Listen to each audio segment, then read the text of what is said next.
Well, it's good to get back to game week. I was very excited for the open week. Number one, I thought we needed it, and we did. And it was good to get back last night and get into Sunday of game week mode. I thought it was very timely. The kids approached it with a snappiness that we were looking for. A lot of activity is what I call it. They were very active on all three phases, special teams, offense and defense. We hit some phases last week of FIU, which we always try to do in the open week, not too much, because we know we still have a full week of game week in planning. But I thought the guys did a good job yesterday in the meetings and last night on the field. It was good last week to get some young guys some reps. We did that. But then at the same time, we kept our older guys sharp, going some one-on-one, good on goods, as we did the first open week, but not quite as extensive this time of the year. I felt it was good for us to come out as healthy as possible. We've been banged up and nicked up, so it was try to use that as a healthy week to continue our conditioning and development with Coach Connors. But also we got some young guys some reps, which I think were very vital. Some of the musts that have it pops up in my mind and a part of the process that I think is key for us, and this part of the year as we enter the second half of the season, and everyone's doing the same thing, entering about the same time, is making sure we have great execution. I keep talking about that, but this time of the year, to finish the year and to properly finish it, I think execution is the key, and that's just doing their job, and I'm talking about in practice. The old saying of you practice how you play how you practice, it really comes into play at this time of the year. I mentioned activity. I think it's important for us to have be very active and have great practice activity, but as well as stay focused during practice. We will always be searching for quality, but even more now instead of quantity this time of the year. So we're not looking for a bunch of ton of reps, but making sure they're quality reps. I think we've practiced very fast and smart and confident. I think that's key. That's a part of the must in the process. Getting better each day, competing with yourself, competing with ourselves, get better each week, each game. The thing we've emphasized the last really 4 weeks have been, and we've always emphasized even more, on routine plays. Routine catch, routine throw, routine run, routine block, routine tackle, snap, kick, making routine plays and trying to continue that. This last 2 weeks, it's been about finishing for us, finishing each play, down, series, quarter, halves, games, but make sure we finish in a proper manner. And the last thing I've told them at this part of the year is to drown out all the noise. I think it's important for us as coaches and for our players to make sure we stay focused, but drown out noise, whether it's too much positive or negative. Both of them imposters to me, and we got to make sure we stay focused on the task at hand, and they've done a good job of that. We've got some injuries that came about last week. You knew about Jaton Beavers is still out. Adam Asawi is questionable to doubtful with an eye deal that came up last week. So Trey Robinson will start at right tackle. Draymond Fairley, he's still out, but coming along, progressing well. Jake Geary is out still, feeling better a little bit last night, so I'm hoping we can increase Jake a little bit more activity with Coach Connors and his group. Davon Grayson is out, of course. He'll be back hopefully by spring ball. Jeremy Grove, shoulder still bothering him, so we're monitoring his reps, but we'll have him out right now. And I felt that way when he came back. I thought we had to monitor what we did with Jeremy, and he's a tough cookie, so if he's banged up, he's banged up. Corey Hunter, of course, you know about Corey. Cody Keith is another one that popped up with us with the elbow. He'll be out this season. So we've activated Kirk Benkirk. We did that last night. We found out the news yesterday, and Kirk is now taking second-team reps. He's excited. I'm a little bit late down here today because he stopped by the office, and he's got a gleam in his eye. Zico, another vital part of our team, hoping to get him back. The bowl game is the date we have, but hopefully quicker than that, hopefully.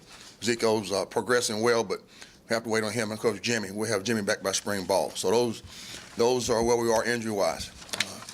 I think one of the things in the last part, and I'll open up the questions here, well, I'll get into the opponent, is to accomplish our goals for the season.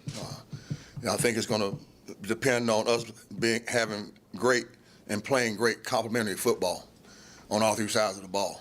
I think special teams, complementing offense, and offense complementing defense. And if we can put together a series of plays where all three are working as one, and I use the term complementing each one, I think that'll be a key. And that's just all of us playing together and doing together for all of us to be successful. What do we got to do? All three sides of the ball. So that's where we are with our team. FIU is our next challenge up. We travel and play them at home. It's a conference game. I know Coach Turner has been on all levels. I mentioned when I was at the head coaching meeting in Florida this spring, I look around the table and you see those guys around the table, and he's one of them. He's been on all levels, from NFL to Big Ten at a time, and been around and done that. And so he's implementing his program, his personality into FIU. A pro-style offense, still four down line on four down line, multiple defense with even type fronts, with a lot of movement and blitzing and stunning up front, coverage on the back end blend.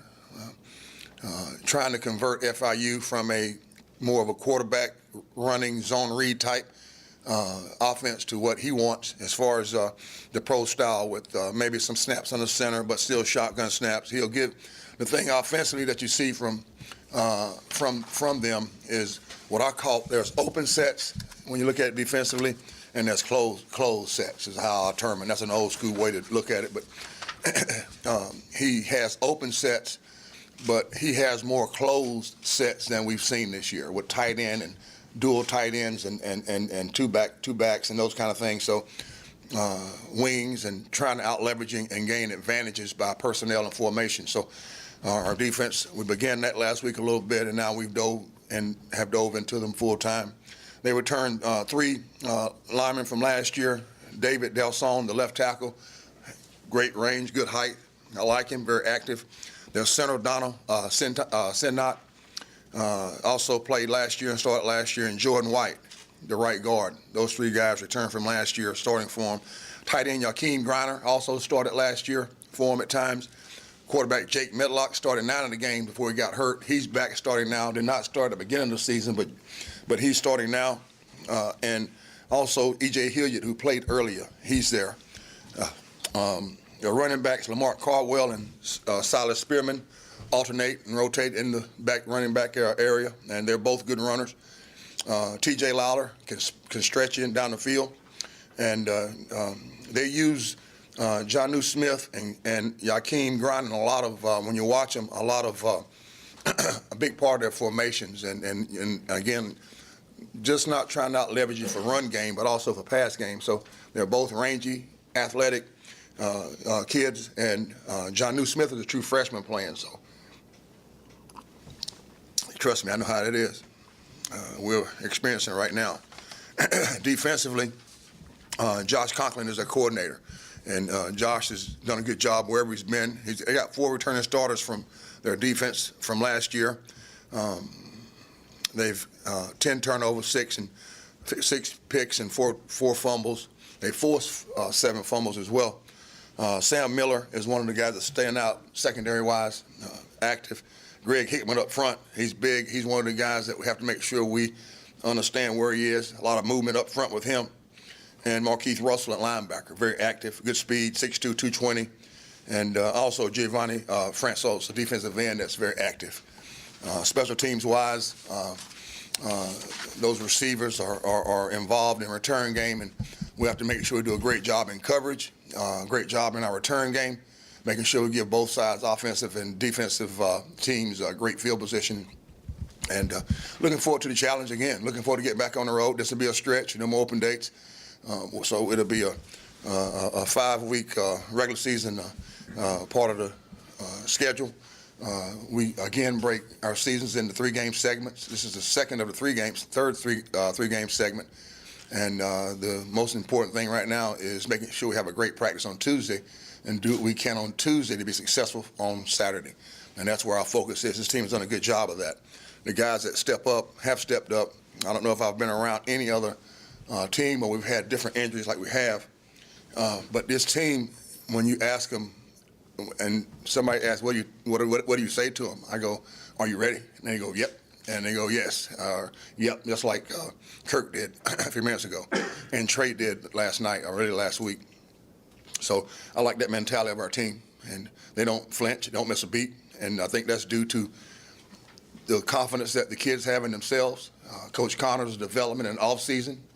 Our coach is doing a great job of teaching, and I think we've done a good job of preparing. I was talking last night to one of my coaching friends, and he says, what do you do? I said, well, we continually work young guys into the offense, whether it's on Sundays. Open weeks, we've used a lot of that time to help in the progress. And then I don't think anyone ever, not many people use the JV system like we use. We call it the JV system when I played, where you have live action on Thursday nights. When I played, even though I was on varsity as a true freshman, we played JV games, and we do it here. We do it every week. So these kids also, and that's a live 25 to 30 play scrimmage, and it's filmed, and they run an offense defense. So when a guy has the opportunity to step up, he's been exposed to our offense.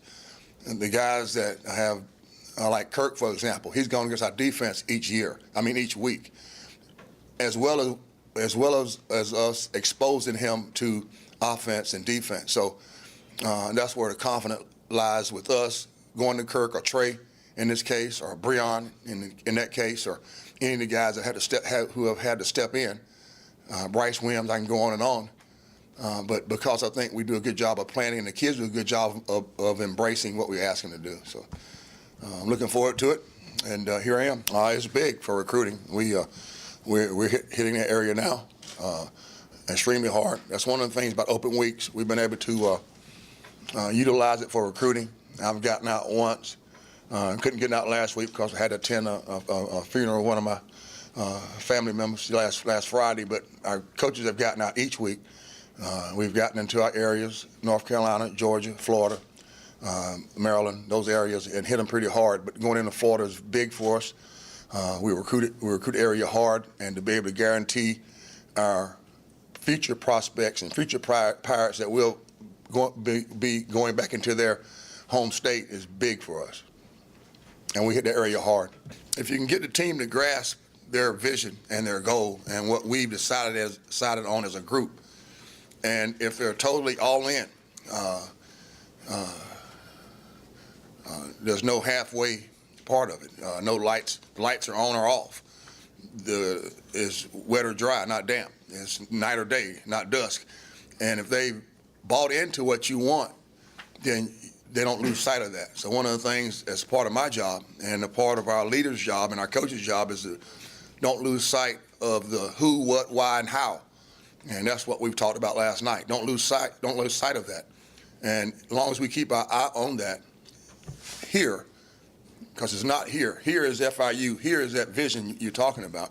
If we can keep it there, now they know the importance of having a great day on Tuesday. Last night it began with a great Sunday. You out there, B, and then making sure you have a great day on Tuesday as a part of the process, making sure that we do all we can on Tuesday to have a successful or a chance for success on Saturday by keeping that vision keeping that vision there for us as a team. Like Troy mentioned, whether it's being bowl eligible or some goals we have down the road, the immediate goal, immediate circumstances, making sure we're successful on Saturday.